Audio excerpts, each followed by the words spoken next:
Muy buenas tardes, amados hermanos, bendiciones a todos de parte del Señor Jesucristo, ¿verdad? Estamos una vez más por estos medios con el propósito de traer la palabra de Dios cada viernes. El viernes pasado pues tuvimos algunas dificultades técnicas, pero hoy por la gracia de Dios estamos aquí para continuar el tema que iniciamos, ¿verdad? ¿Por qué congregarnos?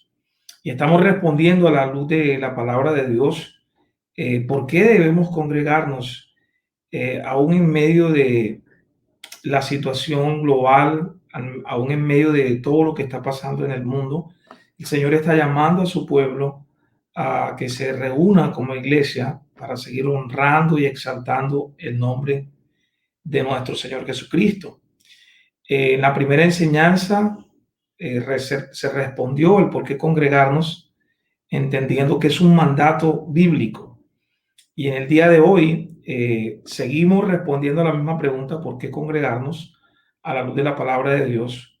Porque es la manera en la que el pueblo de Dios está llamado a tener comunión. Y hoy tenemos con nosotros un invitado especial. Estoy hablando de nuestro amado hermano Jaime Miñán. Nuestro amado hermano Jaime Miñán es un hermano que conozco hace muchos años ya. Él estuvo, por la gracia de Dios, estuvo aquí en Santa Marta, en nuestra congregación, en la iglesia Calvary. Yo creo que algunos hermanos le recuerdan bastante. Estuvo ahí enseñando la palabra de Dios también entre nosotros, sirviendo y siendo ejemplo también ante la grey de Dios. Y providencialmente ahora se encuentra en Ecuador, está allí también sirviendo en la iglesia La Gracia en Ecuador. Y Jaime siempre ha servido como predicador de la palabra de Dios, ha servido como mentor pues también a otros pastores y a otros líderes.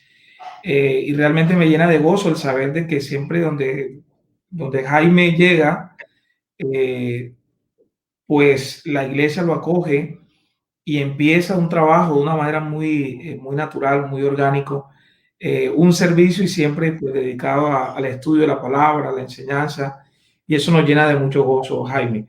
Bendiciones, Jaime, es un gozo tenerte aquí con nosotros en esta enseñanza que estamos expectando, que nos traes en el día de hoy. Bienvenido, Jaime. Pastor, muchas gracias. Es un privilegio y agradezco sus palabras y sus recuerdos. Yo también le recuerdo con mucho cariño y usted sabe lo que Calvary representó en mi vida y tengo en mi corazón a cada uno de los hermanos. Les recuerdo, a veces no siempre por su nombre, pero en mi mente están muy bonitas imágenes. Esas, esas salidas de escuela dominical a tomar sopita allá en la avenida del ferrocarril con 19. No la olvidaré nunca y toca volver, ¿no? Toca volver. Gracias a Dios por su fidelidad. Él es fiel, ha sido bueno conmigo y realmente siempre nos da más de lo que merecemos y en mi vida es una realidad. Él siempre me ha bendecido de una manera especial y para Él es la gloria, para Él es la honra y espero responder con creces al privilegio que tú me concedes de compartir una vez más con la iglesia. Siempre deseo hacerlo presencialmente y espero regresar a Santa Marta. Le pido al Señor que me permita hacerlo. Pero mientras tanto, mira, ha sido una buena ocasión y un buen recurso la tecnología para poderlo hacer, ¿no es cierto? Gracias, Edinson. Ya podemos entrar en materia, ¿verdad? Entonces vamos a orar. Vamos a colocar este tiempo en la presencia del Señor y los invito a que me acompañen, por favor. Padre, gracias. En tu bondad, en tu misericordia, nos concedes un día más, una oportunidad de estudiar tu palabra. Te ruego, Señor, en este momento, que permitas que haya una conexión perfecta a través de tu Espíritu Santo entre tu palabra y nuestra mente, entre tu palabra y nuestros corazones, Dios. Y que tanto mis hermanos, al escuchar como mi propia vida aquí, exponiendo tu palabra, sean bendecidos y bendecida mi vida, Dios. Que todos quedemos cobijados por tu bendición. Queremos oír tu palabra. Yo también necesito ser enseñado y te agradezco la oportunidad de serlo. La gloria es tuya siempre, Señor. Amén.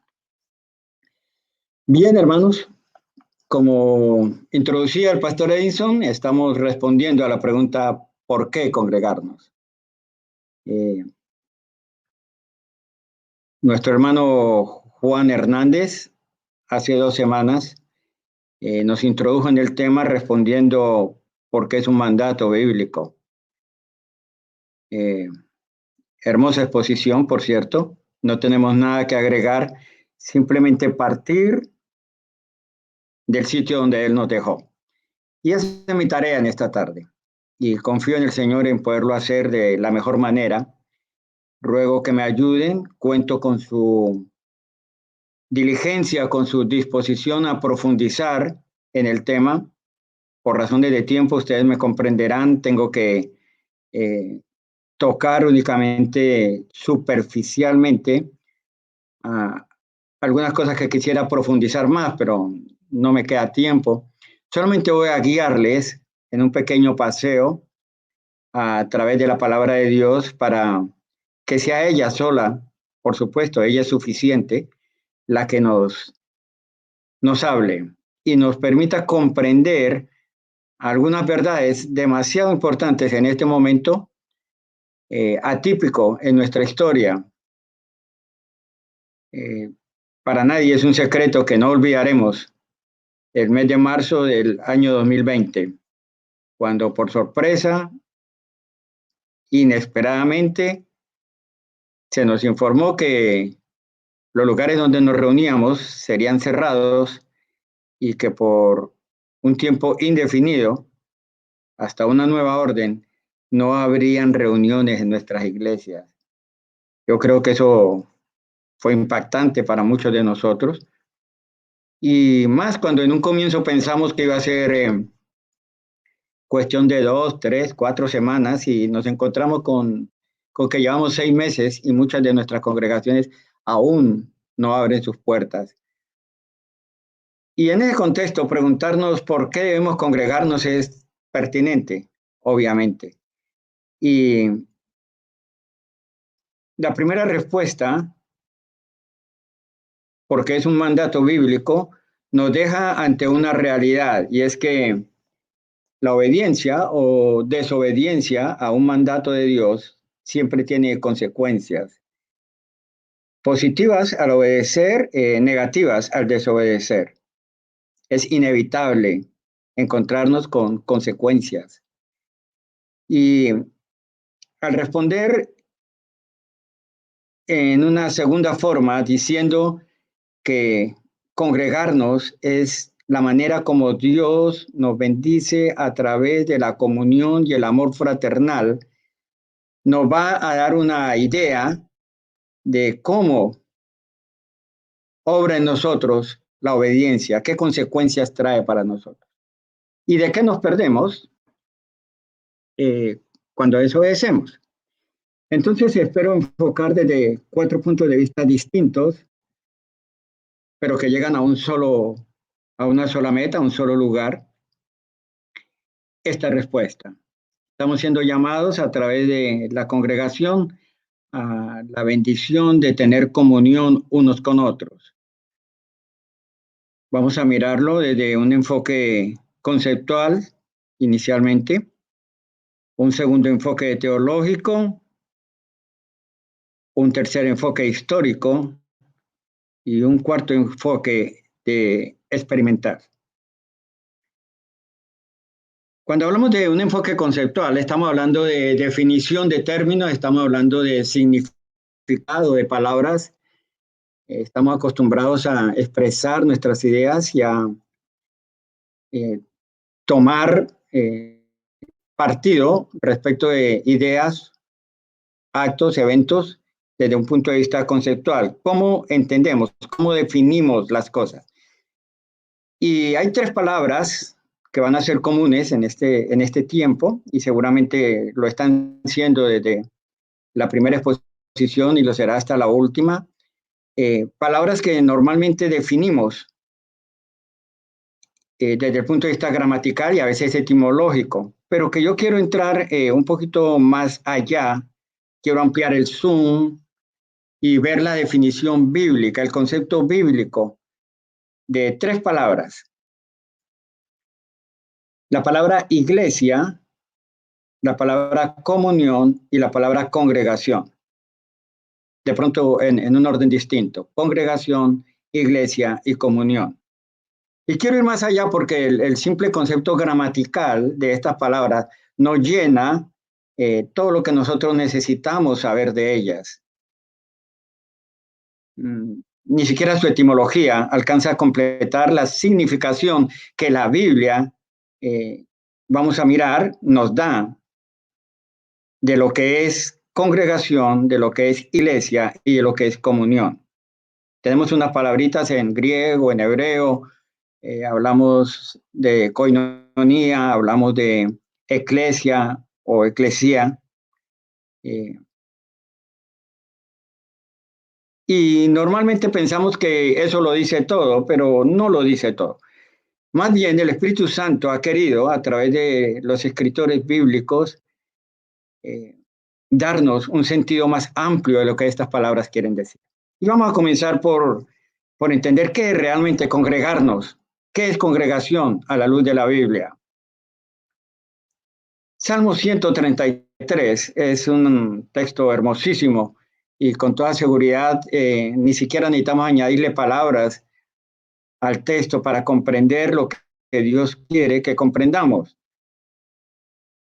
¿Qué es congregarnos? Leamos el Salmo 133.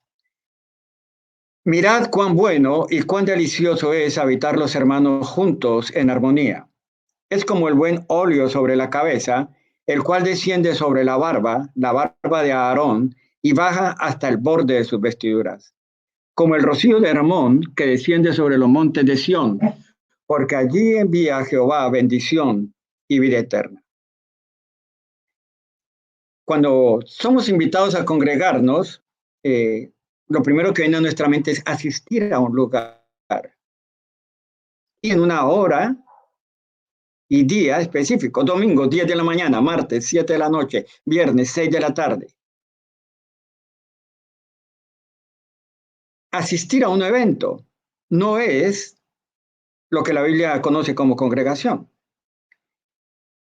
Si profundizamos en las palabras del salmista y le damos lugar en nuestra mente a entenderlas, encontramos un verbo que dice mucho más que asistir a un evento. Mirad cuán bello y cuán delicioso es habitar, habitar. Y al final habla de la condición de esta habitación en armonía. Es obvio que en la cultura nuestra entendamos esa necesidad de identificarnos socialmente con un gusto o un determinado motivo de atracción. Los amantes al fútbol sueñan con cada domingo asistir al estadio, encontrarse con los compañeros de fanatismo, de idolatría, a veces por un determinado equipo. Anhelamos las tardes de teatro. Cada uno tenemos el nombre de un actor determinado y cuando las carteleras nos anuncian una nueva película de ese actor, hacemos una fila larga para adquirir el boleto e ingresar. Queremos ver la nueva actuación de nuestro actor favorito. Y a veces identificamos el ir a la iglesia con un evento parecido. Últimamente, consecuencias del modernismo en la iglesia, nos sentimos atraídos por eventos, por una buena orquesta, por un buen grupo musical, por una buena coreografía de las danzas de las hermanas del grupo de danzas de la iglesia, o simplemente por un buen expositor. Está en nuestra mente clasificar, este hermano predica mejor que aquel enseña mejor, me encanta el estilo de aquel otro, y eso nos atrae al lugar de reunión para oír o para ver algunas cosas. Pero a la luz de la Biblia, congregarnos es mucho más que eso. es habitar los hermanos juntos en armonía. Y habitar no es ir de vez en cuando, un día X, un día tal, a tal hora, encontrarnos. Eso es muy bonito, es muy agradable. Para mí es una bendición, como le decía el pastor Edinson, el tomar cafecito a la salida de la escuela dominical, eh, el abrazo, el saludo efusivo, la invitación a determinados lugares después de la reunión. Son detalles agradables que uno no olvida y que uno anhela y que no tiene nada de malo. Pero habitar los hermanos juntos en armonía habla de estar todos bajo un mismo techo, de estar juntos abrigados por unos mismos muros y no precisamente materiales. Es el cobijo de la presencia misma de Dios, donde todos nos reunimos con un propósito distinto al normal de la gente que se congregan para un evento. Congregarnos no puede ser simplemente la expectativa de una nueva predicación, de un nuevo cántico, de una nueva manera corporal de danzar, de expresar lo que hay dentro de nuestro corazón. Por positivo que ello sea, congregarnos es mucho más que eso. Congregarnos es estar juntos bajo la sombra de la bendición de Dios. Por eso habla haciendo alusión al óleo que desciende sobre la barba, sobre el ser entero de Aarón. Y aquí estamos hablando de la unción, y no de la unción en términos modernos, ¿no? Poderes sobrenaturales que solamente lo tienen algunos, en especial en la iglesia, no. Somos todos juntos, cobijados,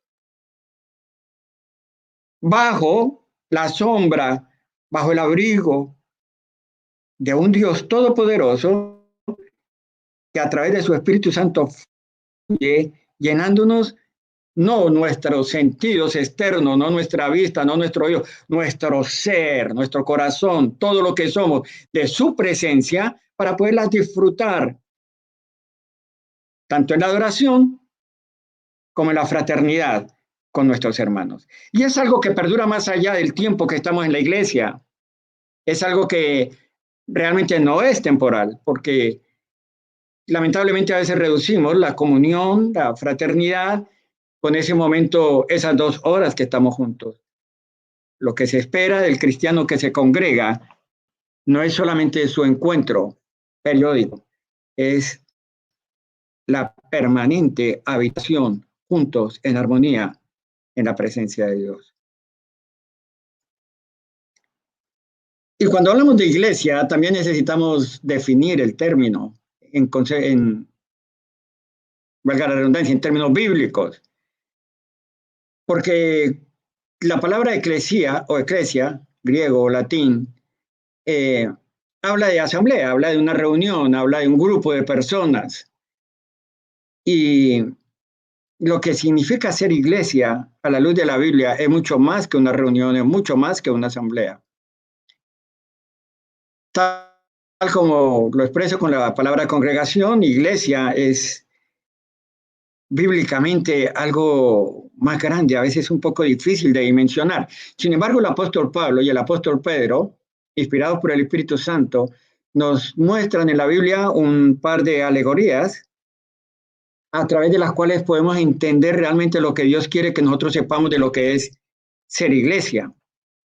De hecho, el subtítulo de esta serie de la Iglesia Calvary, como la presenta el pastor Edson, es 4 razones vitales de lo que es ser iglesia. Razones vitales, importantísimas. Comprender qué es iglesia. Antes de ir a Pablo y a Pedro, quiero que leamos una confesión del Antiguo Testamento.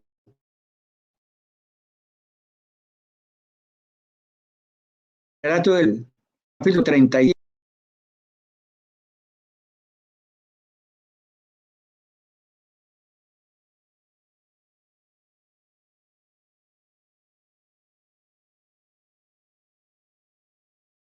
Muy conocida esta parte.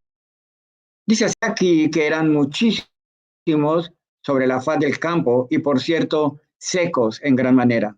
Y me dijo, hijo de hombre, ¿vivirán estos huesos? Y dije, Señor Jehová, tú lo sabes. Me dijo entonces, profetiza sobre estos huesos y diles, huesos secos, oíd palabra de Jehová. Así ha dicho Jehová el Señor a estos huesos. He aquí yo hago entrar espíritu en vosotros y viviréis. Y pondré tendones sobre vosotros y haré subir sobre vosotros carne y os cubriré de piel y pondré en vosotros espíritu y viviréis y sabréis que yo soy Jehová. Profeticé pues como me fue mandado y hubo un ruido mientras yo profetizaba y he aquí un temblor y los huesos se juntaron cada hueso con su hueso. Y miré y he aquí tendones sobre ellos y la carne subió y la piel cubrió por encima de ellos, pero no había en ellos espíritu. Me dijo, profetiza al espíritu, profetiza hijo de hombre y di al espíritu, así ha dicho Jehová el Señor. Espíritu ven de los cuatro vientos y sopla sobre estos muertos y vivirán. Profeticé como me había sido mandado y entró el espíritu en ellos y vivieron y estuvieron sobre sus pies un ejército grande en extremo.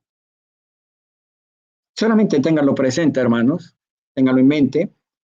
Mientras leemos lo que el apóstol Pablo y lo que el apóstol Pedro hablan acerca del concepto bíblico de iglesia. Insisto, va mucho más allá del concepto gramatical y el origen etimológico de la palabra.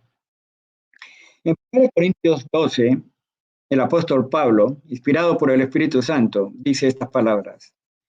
Porque así como el cuerpo es uno, estoy leyendo el verso 12 del capítulo 12 de 1 Corintios, porque así como el cuerpo es uno y tiene muchos miembros, pero todos los miembros del cuerpo, siendo muchos, son un solo cuerpo, así también Cristo.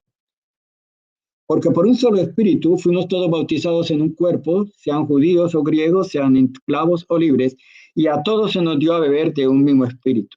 Además, el cuerpo no es un solo miembro, sino muchos. Y si dijera el pie, porque no soy mano, no soy del cuerpo, por eso no será del cuerpo. Y si dijera la oreja, porque no soy ojo, no soy del cuerpo, por eso no será del cuerpo. Versículo 22. Antes bien, los miembros del cuerpo que parecen más débiles son los más necesarios, y a aquellos del cuerpo que nos parecen menos dignos, a estos vestimos más dignamente, y los que en nosotros son menos decorosos se tratan con más decoro. Versículo 26. De manera que si un miembro padece, todos los miembros se duelen con él, y si un miembro recibe honra, todos los miembros con él se gozan. Vosotros pues sois el cuerpo de Cristo y miembros cada uno en particular. Los miembros son muchos, pero el cuerpo uno solo. Es la idea básica de este texto. Primera de Pedro, capítulo 2. Desechando pues todo engaño, hipocresía, envidias y todas las detracciones, desead como niños recién nacidos la leche espiritual no adulterada para que por ella crezcáis para salvación. Si es que habéis gustado la benignidad del Señor. Acercándoos a él, piedra viva, desechada ciertamente por los hombres, mas para Dios escogida y preciosa, vosotros también, como piedras vivas, sed edificados como casa espiritual y sacerdocio santo, para ofrecer sacrificios espirituales aceptables a Dios por medio de Jesucristo. Pablo y Pedro nos presentan dos cuadros paralelos. La iglesia es un cuerpo integrado por muchos miembros. La iglesia es un edificio espiritual compuesta de muchas piedras, piedras pulidas, piedras amoldadas y acopladas unas a otras para levantar un edificio. El elemento común, principal, básico, es que el cuerpo son muchos miembros unidos, pero a la vez están unidos en torno a una persona que es central en la vida de la iglesia, la persona de Cristo. Las piedras están cohesionadas unas a otras, adheridas unas sobre otras, pero todas sobre un solo fundamento central que es Cristo.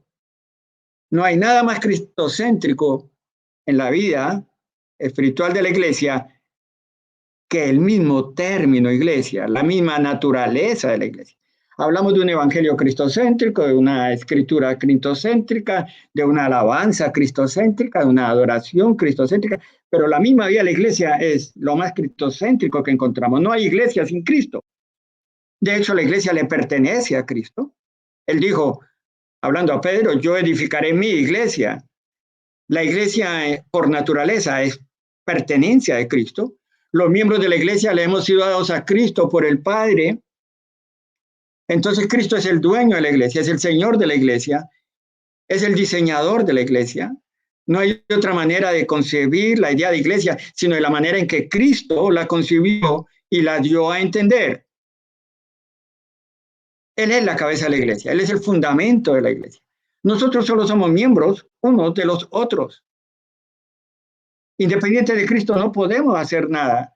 Unidos a Cristo nos unimos unos a otros. La idea es la misma. Y la vida de esos miembros en particular y en comunidad depende de nuestra adhesión y permanencia en Cristo. ¿Cómo lo logramos sin congregarnos? ¿Cómo podemos establecer una relación permanente uno con otro si no estamos juntos?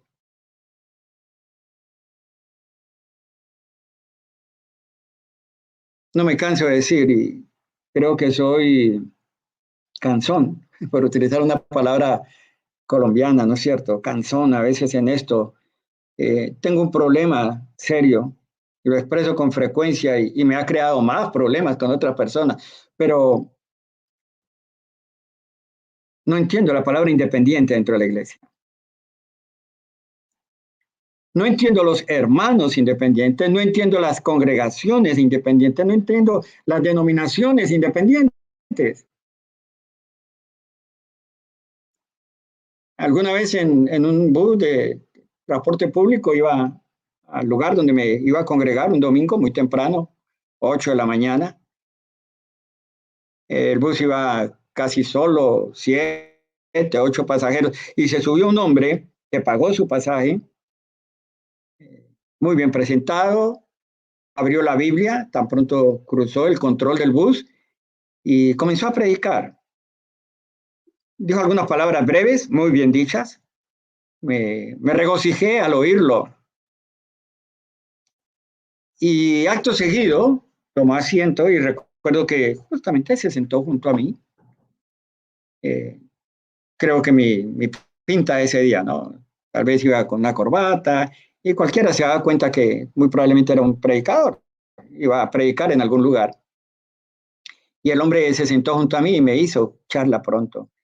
Yo le felicité, le dije que me habían gustado sus palabras y rápido le pregunté, ¿y dónde se congrega usted? No, no, yo soy cristiano independiente. Eh, el Espíritu Santo me habla, Él me enseña y yo comparto el mensaje con la gente. Tremendo, tremendo, no, no puedo explicarle lo que sentí en ese momento. O lo que siento cuando me encuentro con un pastor, conozco a algún hombre de Dios, con dones, con llamado, uno sabe que está frente a una persona realmente capacitada para ser pastor, para dirigir una congregación. Y cuando uno quiere saber, bueno, hermano, ¿y dónde está la congregación que usted dirige? Hermano, yo estoy ubicado en tal parte. Qué bueno, hermano. Me gustaría algún día visitarle. Eso es de la iglesia, tal, uno menciona. No, no, hermano, yo dirijo una iglesia independiente. Mi problema es que no encuentro en la Biblia, en ningún lugar, las iglesias independientes o los hermanos independientes. Todo lo que la Biblia me habla de iglesia apunta a interacción, a unidad. No puedo entenderlo. Si yo no me congrego, si yo no me uno a otros que sienten lo mismo que siento yo hacia nuestro Dios, hacia nuestro Salvador, ¿qué sentido tiene? Y tengo que llegar a una conclusión. Si no me congrego, si no me uno al cuerpo, la visión del profeta Ezequiel me ubica como un hueso seco tirado en un gran valle. Y tengo que decírtelo, querido hermano, sinceramente, los cristianos independientes son huesos secos en un desierto, o son piedras muertas en una cantera. Lo único que da vida es la unión. Es a través de la unidad del ser injertados en el cuerpo que la sangre de Cristo y el Espíritu Santo dan vida al pecado redimido. No hay otra manera. No hay otra manera.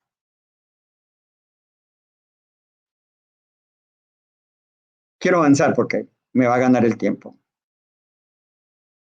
Un enfoque teológico. Vamos a leer dos textos en el Evangelio según San Juan. El primero está en el capítulo 16.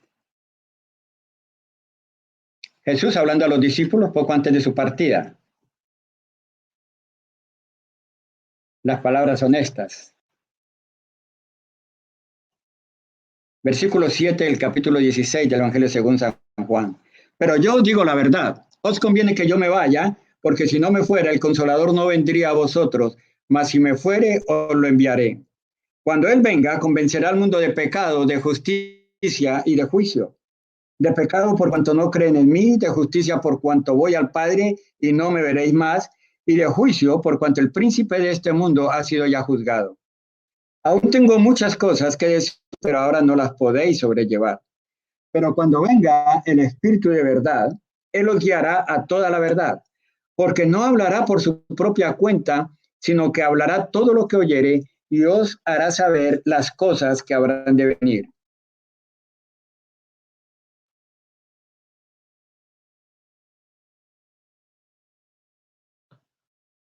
En el capítulo 17, Jesús hace una oración al Padre. Es una oración la más extensa de Jesús.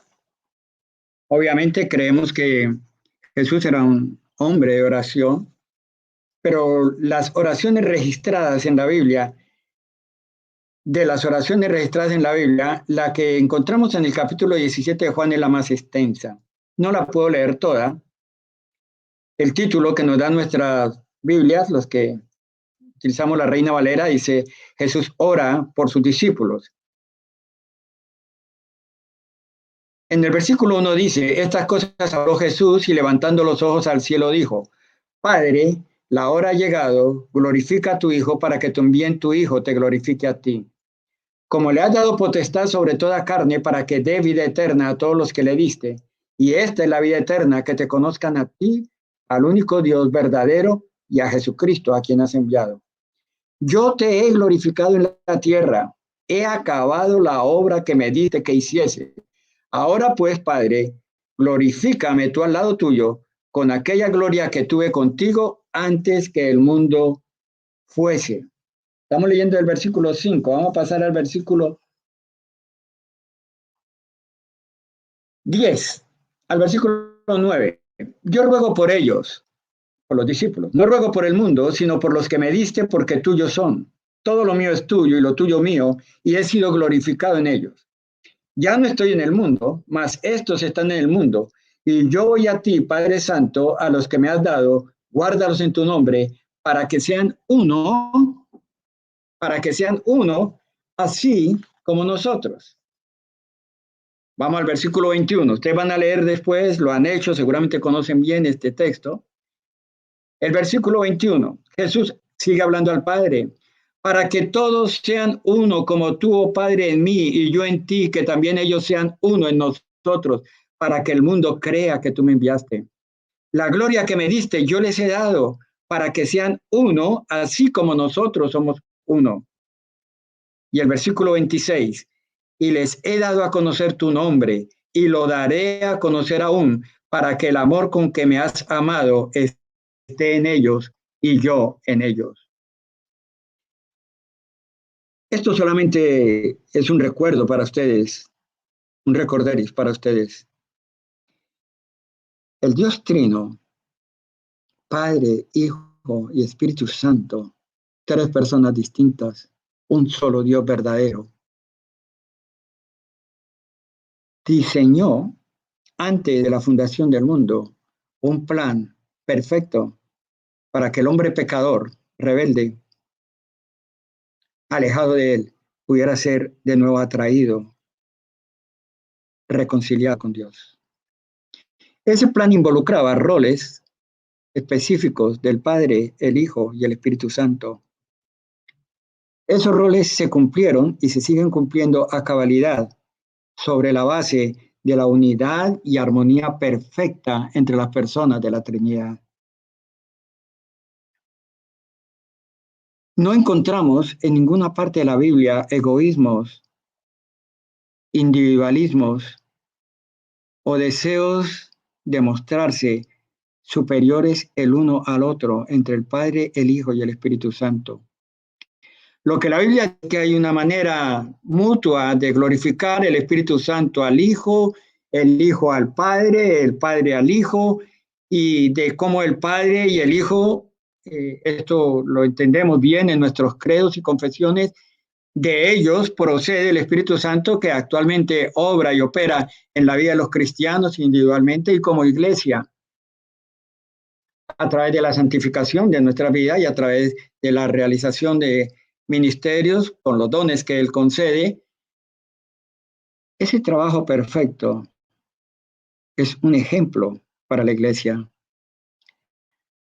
Cuando pensamos en todo lo hermoso que es la convivencia y unidad de la Trinidad, debemos pensar también en el sentido de la oración de Jesús al Padre. Padre, yo ya hice mi obra, yo ya cumplí con lo mío.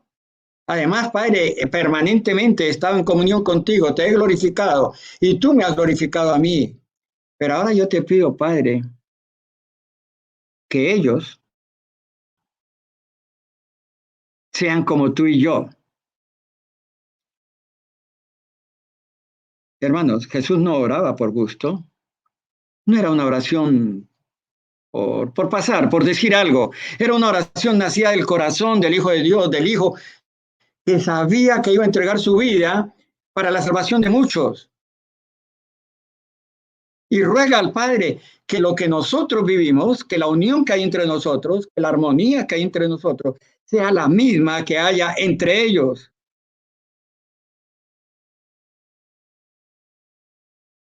Padre, yo te pido que presbiterianos y bautistas sean uno, como tú y yo somos uno.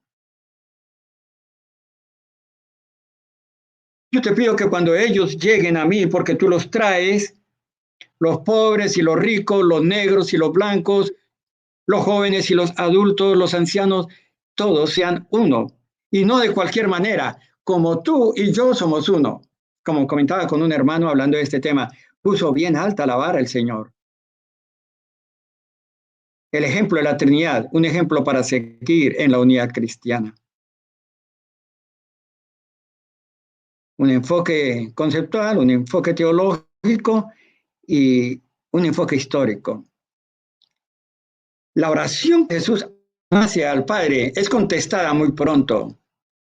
Muy pronto encontramos en la Biblia una evidencia de que Jesús no oraba porque sí. Muy pronto la respuesta a la oración de Jesús llega. Y encontramos en el libro de los Hechos el desarrollo de una historia especial, el nacimiento de la iglesia. Y lo primero que encontramos es un acto de obediencia. Jesús había, y esto lo encontramos consignado en el libro de Mateo, el Evangelio según San Mateo, capítulo 28, versículo 19, les había dado instrucciones claras a los discípulos: vayan a Jerusalén, esperen el Espíritu Santo para que me puedan ser testigos y, y, y hacer discípulos a todas las naciones, bautizándolos en el nombre del Padre, el Hijo, el Espíritu Santo, enseñándoles que guarden todas las cosas que yo os he mandado. El diseño de Jesús, el Señor de la iglesia. Hay una manera de entrar al cuerpo, hay una manera de pertenecer a la iglesia, es siendo bautizado y siendo discipulado, siendo enseñado. Obviamente que si no no puedes cumplir para ser parte de la iglesia. Bautizarte y aprender. Aprender. Un proceso que lleva toda la vida cristiana, aprender. Enseñándoles que guarden todas las cosas que yo os he mandado. Estos discípulos que reciben esta instrucción van a Jerusalén. Se reúnen en el aposento alto. Primera congregación. Primera vez que encontramos a la iglesia congregada. Pero lo que dice la Biblia no es que se reunieron para un culto cualquiera. Vamos a ir al libro de los Hechos, el capítulo 2. Hechos de los Apóstoles, capítulo 2. Cuando llegó el día de Pentecostés, estaban todos, qué hermoso, estaban todos cumpliendo el Salmo 133. Cuando llegó el día de Pentecostés, estaban todos unánimes, juntos. Y de repente vino del cielo un estruendo como de un viento recio que soplaba, el cual llenó toda la casa donde estaban sentados. Y se les aparecieron lenguas repartidas como de fuego asentándose sobre cada uno de ellos. Fueron todos llenos del Espíritu Santo y comenzaron a hablar en otras lenguas según el Espíritu les daba que hablasen. ¡Qué cosa tan hermosa!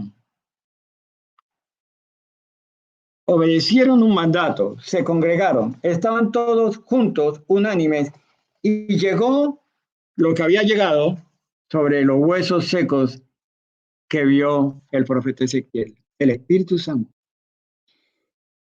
Y Pedro inmediatamente toma la batuta, predica el primer sermón evangelístico en que hallamos registro en el libro de los Hechos, y dice estas palabras: ¿por qué? Porque para vosotros es la promesa y para vuestros hijos y para todos los que están lejos, para cuantos el Señor nuestro Dios llamare.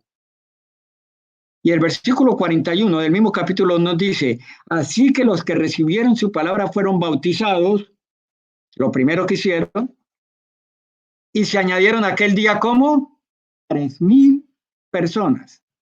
Se añadieron aquel día a la iglesia a esos 120 que estaban fieles, congregados, unánimes, esperando la promesa del Señor, que respondieron en obediencia. Se añadieron 3,000. Inmediatamente, ellos tenían claro, Jesús lo dijo, bautizándolos y enseñándoles, obedecieron, bautizaron 3,000. Tremenda ceremonia esa.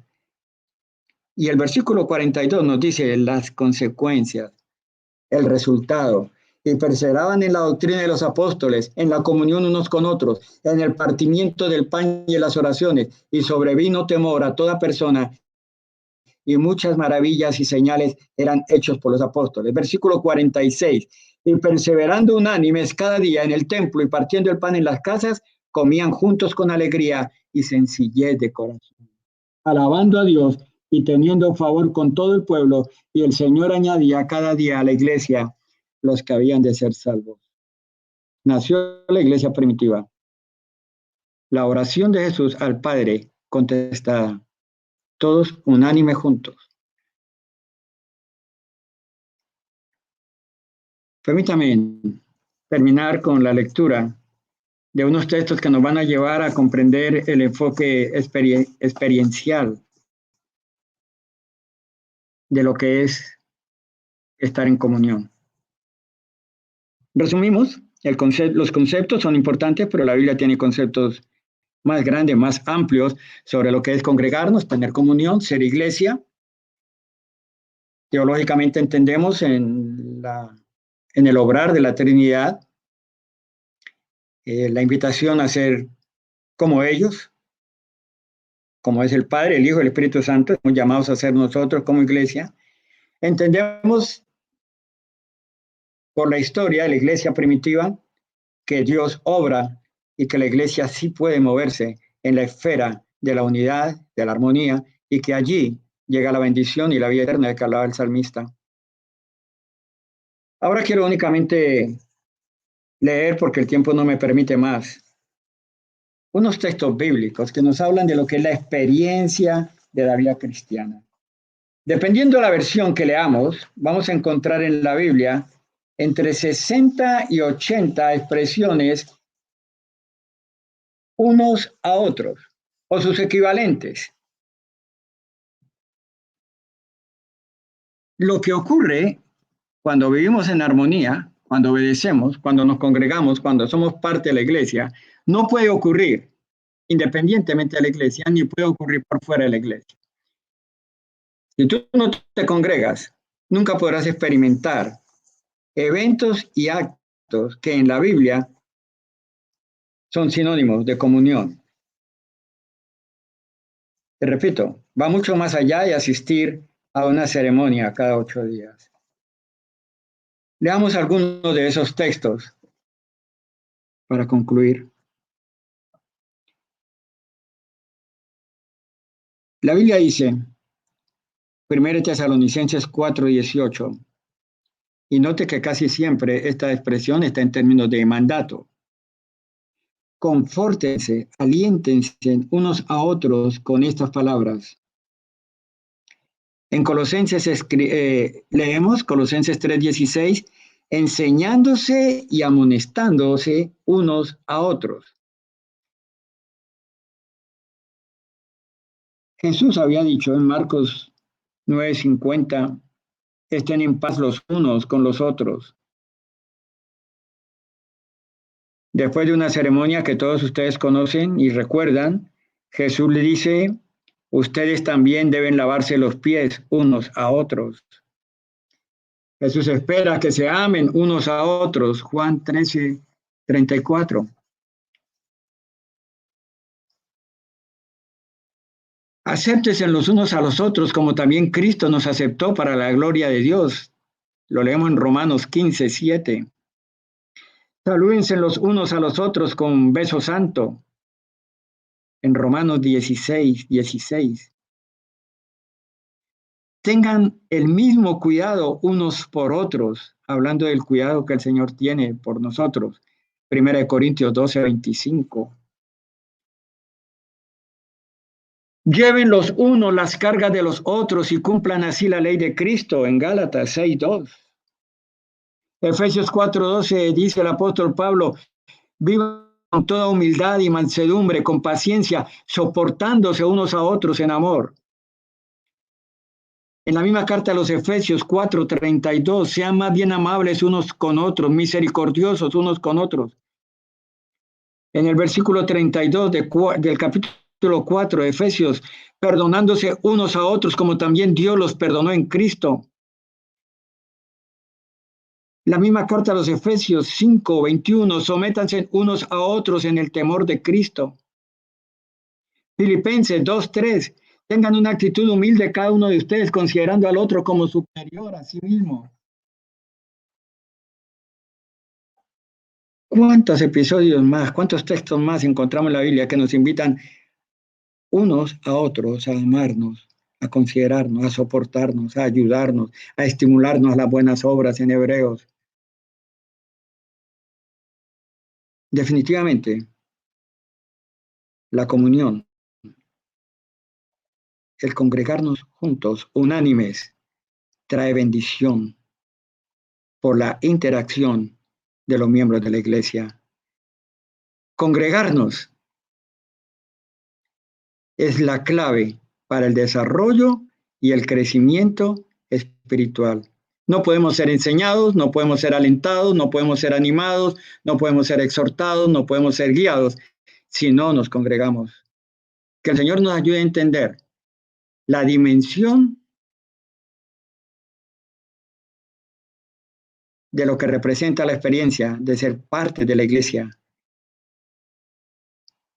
de ser miembro del cuerpo de Cristo, de ser piedras vivas en la edificación donde mora la misma presencia de Dios. Que el Señor les ayude a ustedes, hermanos, a profundizar y a llegar a los lugares donde yo no he podido llegar en este corto tiempo. El Espíritu Santo nos guía a toda verdad y Él está con ustedes. Dios les guarde, el Señor les bendiga. Gracias, pastor. Amado hermano Jaime, excelente, gracias por esta enseñanza, muy clara, obviamente, a la luz del texto bíblico, a la luz de toda la palabra de Dios, ¿verdad? Así que como tú lo mencionaste al principio, esta serie que estamos dando, cuatro razones vitales, no significa que esas cuatro razones sean las únicas, es posible que hayan otras, pero pues nosotros quisimos poder explicar estas cuatro razones vitales, razones vitales, bien fundamentales de lo que significa ser iglesia. Y hemos estudiado entonces que número uno es un mandato bíblico, número dos, que es lo que el hermano Jaime nos ha estado enseñando en este día, es un llamado a la comunión.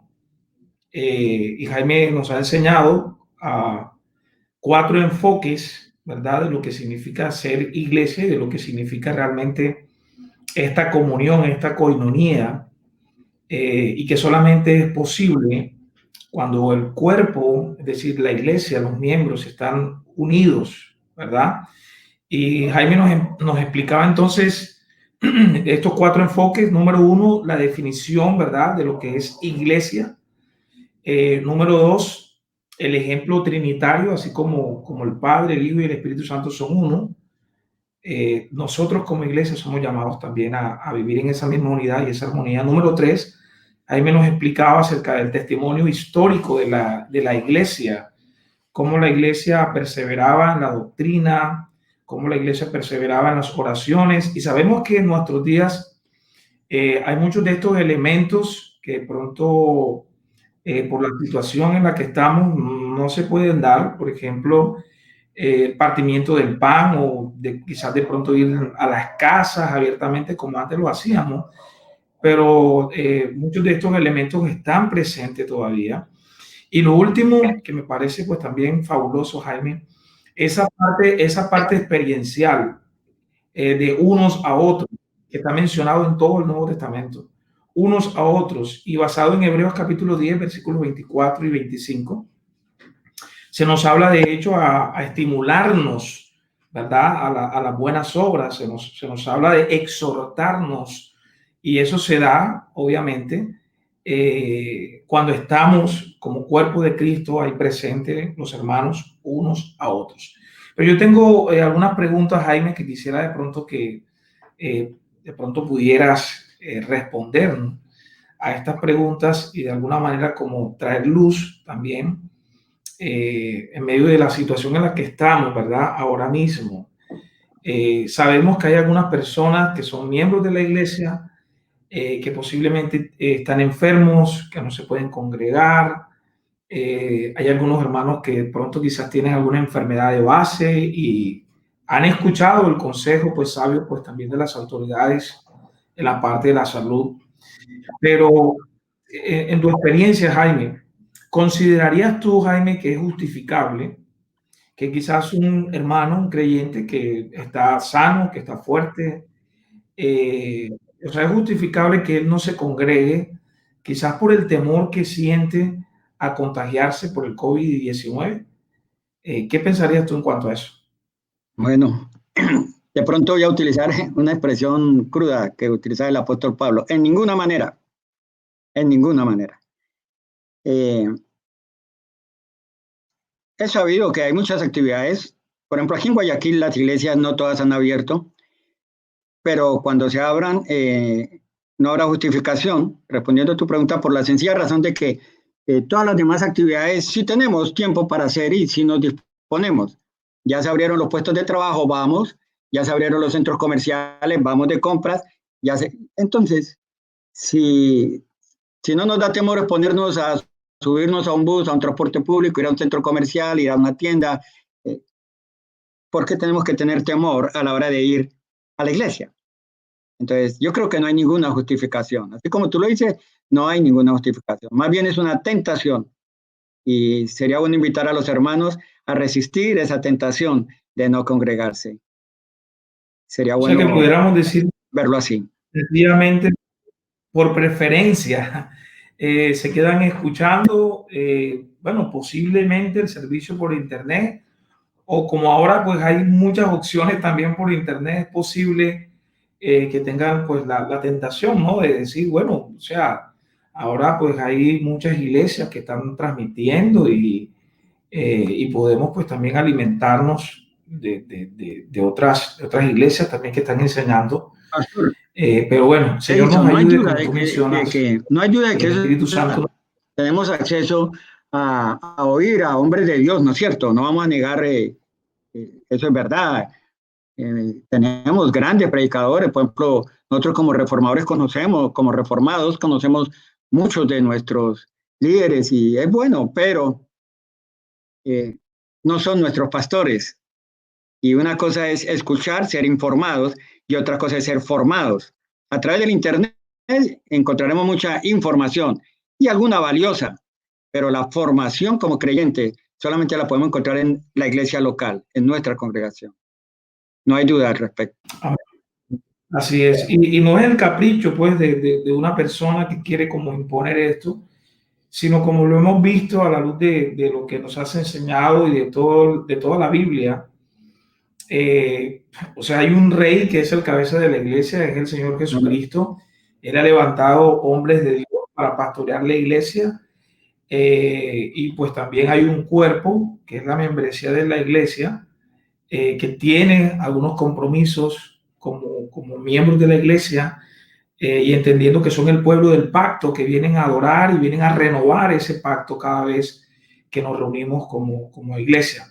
Pero una pregunta más, Jaime, y con esto ya terminamos, oramos y terminamos.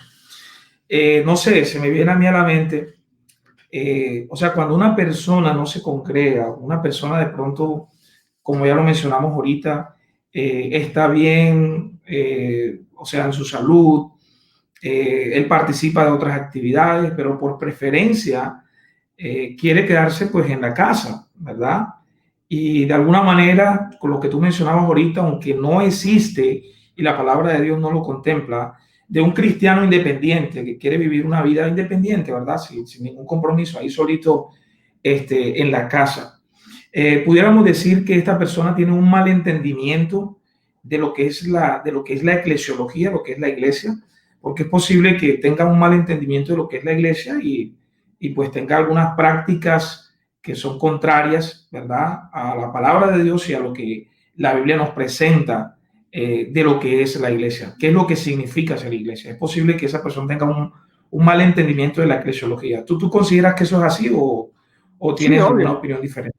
Oh, no, no, es obvio que hay una mala comprensión y de eso se trata. Yo sé que, por ejemplo, el tema que he expuesto es mucho más amplio y con toda seguridad tú como pastor y muchas otras personas lo pueden ampliar en la iglesia. Pero es básico entender, por ejemplo, Efesios 4:11 y los versículos que siguen. Para las personas que a veces dicen no necesitar iglesia, el Espíritu Santo me habla, yo solo puedo aprender. Es bueno recordarles que hay un diseño y que Dios mismo, así lo afirma Efesios 4:11, él mismo constituyó a unos apóstoles, a otros profetas, a otros evangelistas, pastores y maestros, a fin de perfeccionar a los santos para la obra del ministerio. Es un diseño básico y lo encontramos en la Biblia.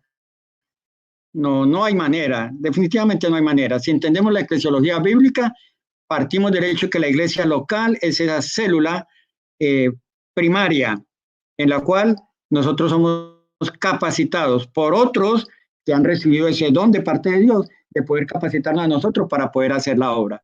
No se pueden cumplir roles dentro de la iglesia si no asumimos con claridad el hecho de que debemos ser parte de una congregación local. No podemos. Amén, amén.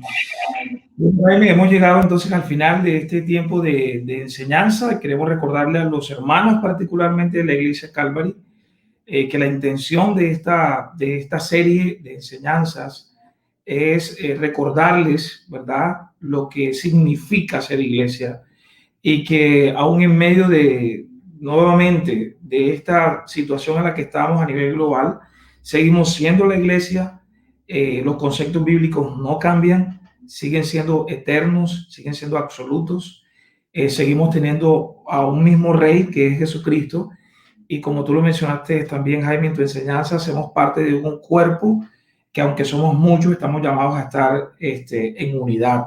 Entonces esa es la intención, poder presentarte qué es lo que significa, ¿verdad?, que nosotros somos iglesia.